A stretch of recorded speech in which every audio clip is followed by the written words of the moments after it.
Bueno, pues buenos días a todos. Ya me ha presentado mi compañera, yo soy Carlos Vizcayo, residente quinto año de Medicina Interna del Hospital Universitario de Navarra, y voy a tratar sobre cuestiones prácticas de anticoagulantes orales de acción directa.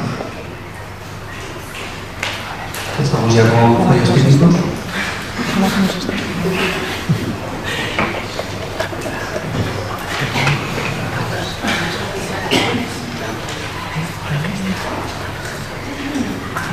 ¿Vale? ¿No?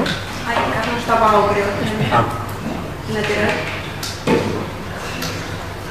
Espera, que es que igual lo tiene apagado él y por eso no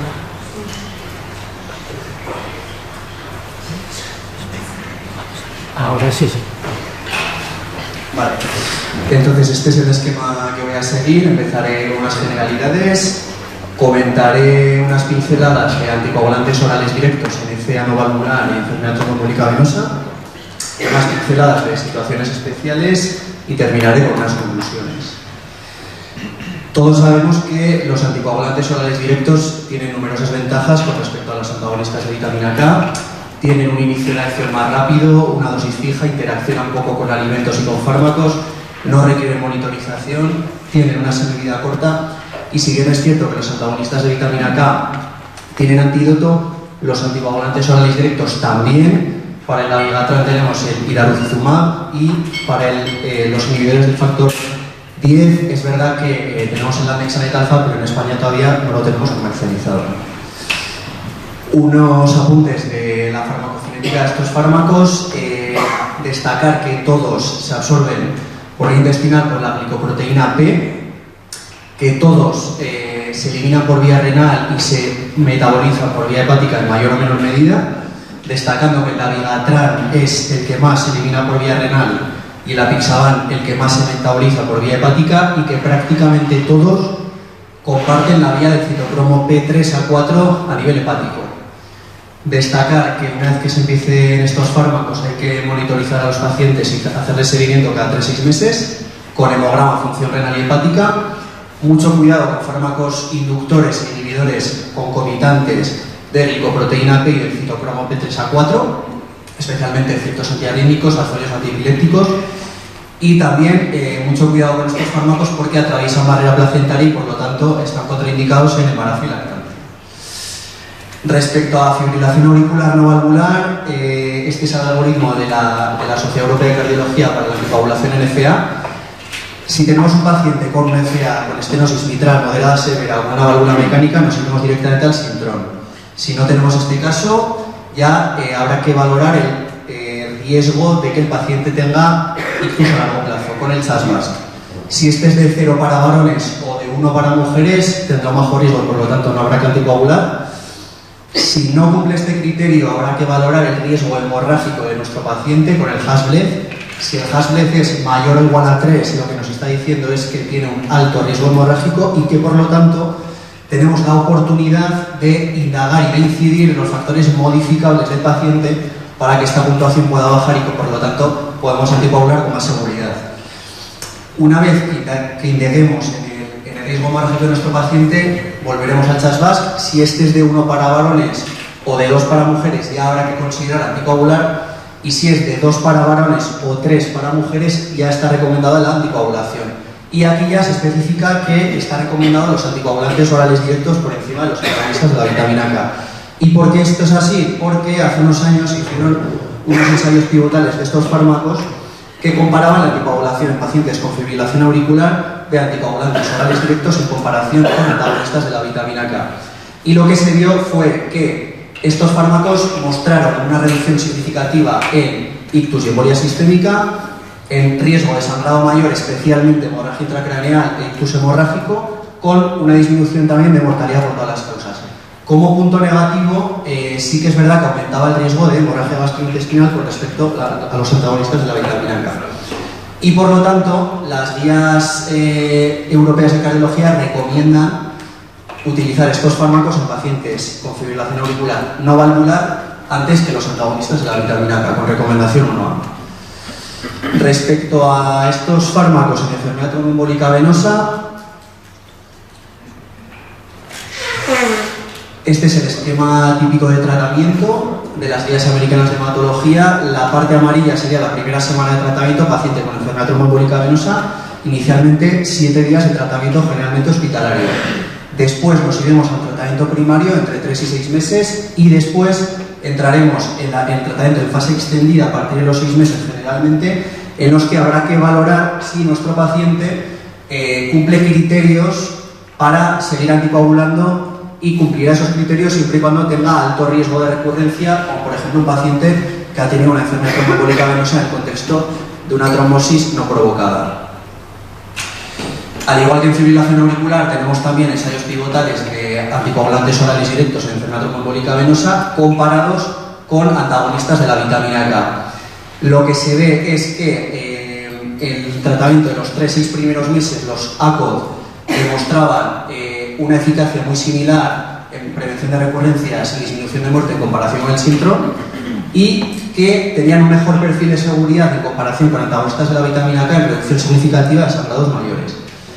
También tenemos ensayos pivotales en tratamiento en fase extendida, esta vez comparados con aspirina y con placebo, y lo que se ve aquí es que a nivel de eficacia reducían significativamente recurrencias de enfermedad tromboembólica venosa, con un aumento no significativo en el sangrado mayor. Este sería el esquema hace una conjunción de los ensayos comentados previamente. Tenemos el tratamiento inicial en el entorno hospitalario de los 7 primeros días, tratamiento intermedio de 3-6 meses y tratamiento en fase extendida después de los 6 meses en pacientes de alto riesgo de recurrencia. Comentar que de los 4 anticoagulantes directos, 2 se pueden empezar sin tratamiento previo con heparina, que son el apixaban 10 miligramos cada 12 en los primeros 7 días y el rivaroxaban 15 miligramos cada 12 los primeros 21 días. Respecto a la dabigatran y doxaban, sí que requieren tratamiento previo con heparina los primeros 5 días habitualmente, 5 o 10 días, para pasar posteriormente a las dosis habituales de dabigatran 150 cada 12 y de doxaban 60 cada 24. Y por tanto, por todo lo dicho previamente, las guías americanas de hematología recomiendan el uso de anticoagulantes orales directos en comparación con antagonistas de la vitamina K en enfermedad tromboembólica venosa en los primeros 3-6 meses, y recomiendan respecto al tratamiento en fase extendida anticoagular antes que antiagregar con aspirina. Ahora voy a hablar de una serie de situaciones especiales de estos fármacos. Empezar con anticoagulantes orales directos en insuficiencia renal. Este es un metaanálisis que se hizo a través de los 4 ensayos pivotales que he comentado previamente en fibrilación auricular, y se analizaba el número de eventos que había con pacientes anticoagulados en todo el espectro del filtrado glomerular. Y lo que se veía era que en pacientes con peores filtrados glomerulares, es decir, con mayor grado de enfermedad renal, mayor tasa de eventos adversos, mayor sangrado mayor, más hemorragias intracraneales, más ictus y embolia sistémica y más muerte. Por este motivo, las guías recomiendan tener en cuenta la función renal a la hora de ajustar estos fármacos, de tal manera que el dabigatran está contraindicado con filtrados por debajo de 30, que en filtrados por encima de 30 habrá que ajustarlo siempre y cuando el paciente tenga alto riesgo hemorrágico. El rivaroxaban hay que ajustarlo con filtrados por debajo de 50, el edoxaban también con filtrados por debajo de 50 y con filtrados por encima de 50 si el paciente tiene una de las dos siguientes condiciones, que es peso menor de 60 kilos o tratamiento concomitante con inhibidor de glicoproteína P.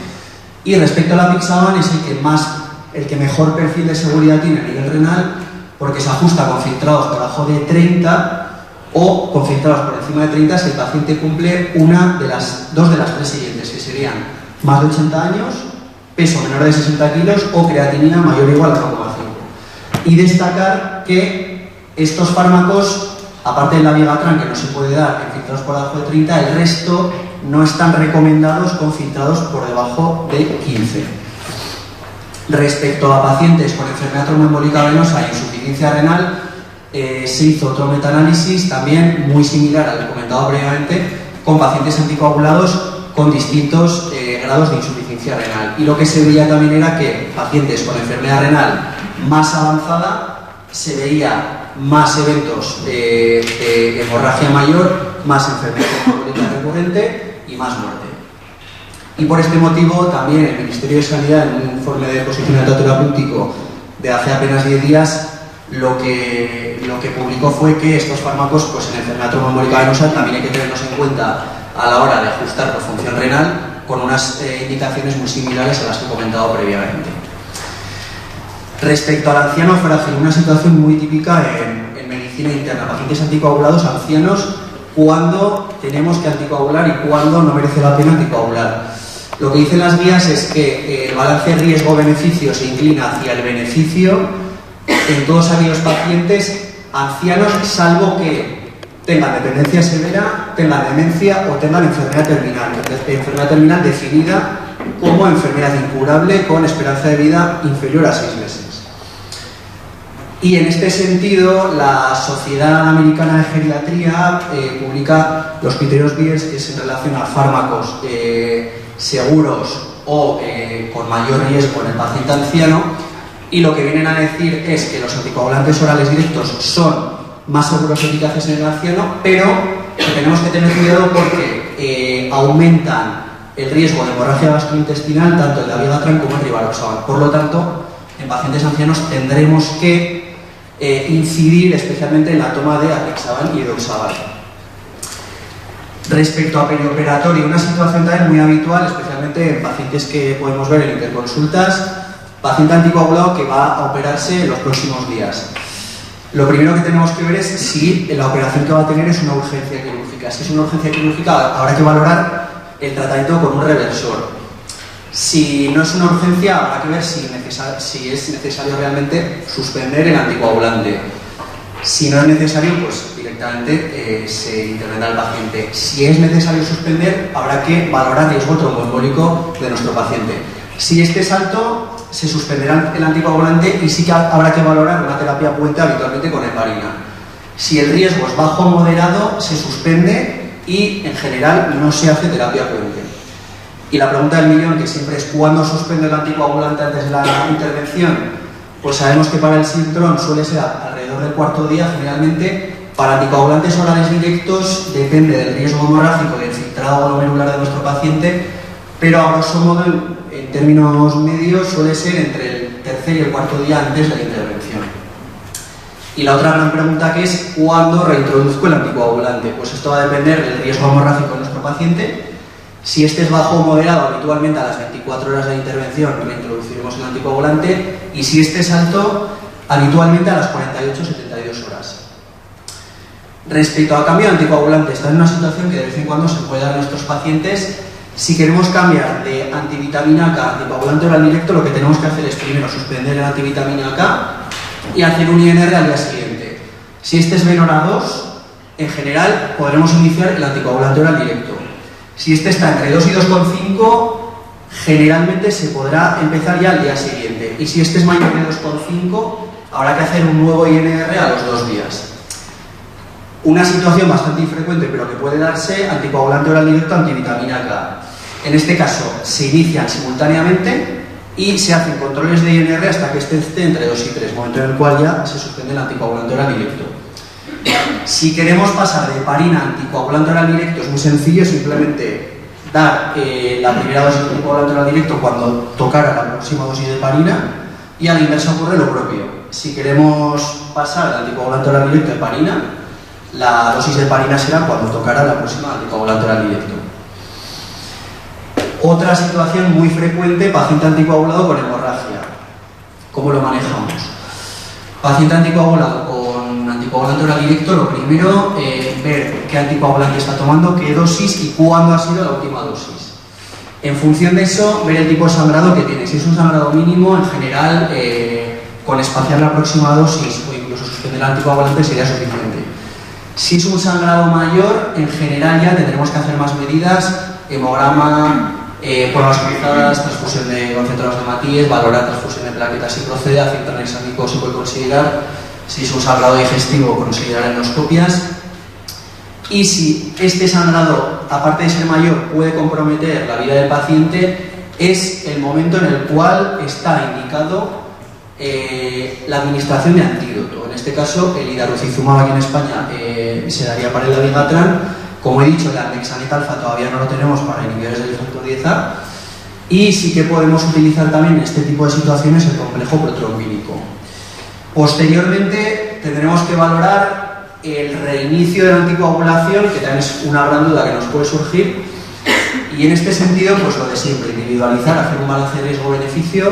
Si por ejemplo tenemos un paciente anciano con el que abusa de alcohol, con antecedente de angiodisplasias y que por ejemplo ha tenido un sangrado al suspender el anticoagulante, aquí nos pesará más el riesgo que el beneficio y habrá que considerar no reintroducir el anticoagulante o, por ejemplo, hacer un cierre de orejuela.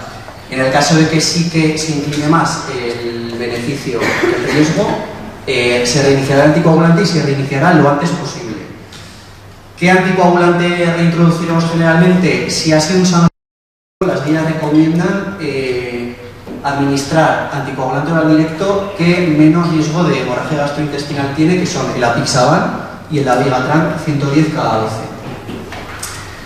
Respecto a plaquetopenia, otra situación frecuente, paciente anticoagulado con plaquetas bajas, ¿cómo lo manejamos? Lo primero, ver la causa de la trombopenia, evidentemente. Podemos tener un paciente con una enfermedad crónica hepática, con hiperesplenismo, podemos tener un paciente oncológico, paciente con enfermedad autoinmune. Depende un poco del tipo de patología que tenga el paciente que justifique la plaquetopenia. Después tendremos que ver la cifra de plaquetas y, por supuesto, el riesgo de sangrado. En general, pacientes con más de 50.000 plaquetas habitualmente podemos anticoagular sin especial problema. Siempre habrá que vigilar, pero en general a partir de 50.000 plaquetas se puede anticoagular. Por debajo de 20.000, contraindicado. Las guías recomiendan no dar anticoagulantes orales directos con plaquetas por debajo de 20.000. Y siempre tenemos esa zona gris de 20.000, 50.000 plaquetas, en la cual tendremos que considerar individualizar muy bien al paciente, considerar disminuir la dosis de anticoagulante oral directo y siempre vigilar muy estrechamente al paciente.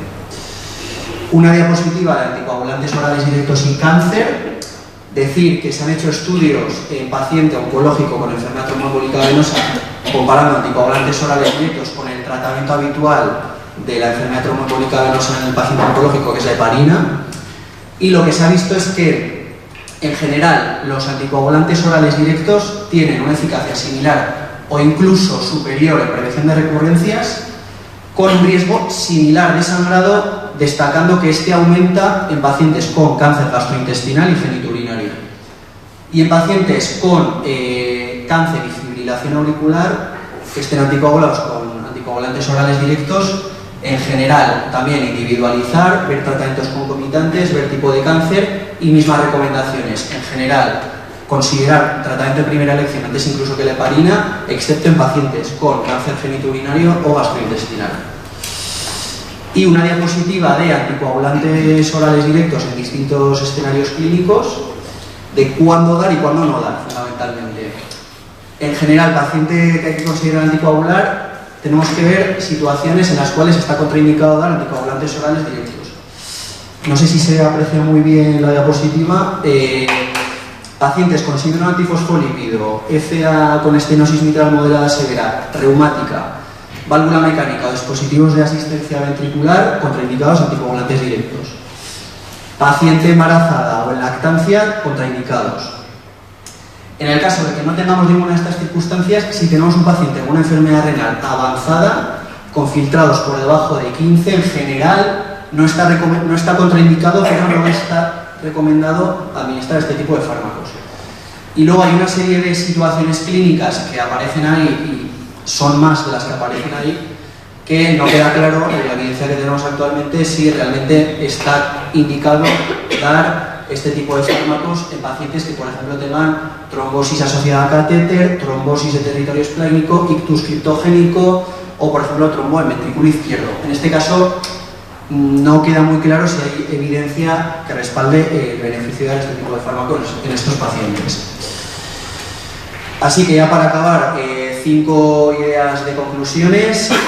Los anticoagulantes orales directos hay que considerarlos como tratamiento de elección en pacientes con fibrilación auricular no valvular que cumplan criterios de anticoagulación, porque comparados con Sintrom reducen riesgo de ictus isquémico y hiponía sistémica por reducción significativa de sangrado mayor, especialmente ictus hemorrágico, pero saber que aumentan el riesgo de hemorragia gastrointestinal, que también hay que considerarlos como tratamiento de primera línea en pacientes con enfermedad trombóembólica venosa, porque comparados con antagonistas de vitamina K tienen mejor perfil de seguridad en 3-6 primeros meses y más eficacia en fase extendida.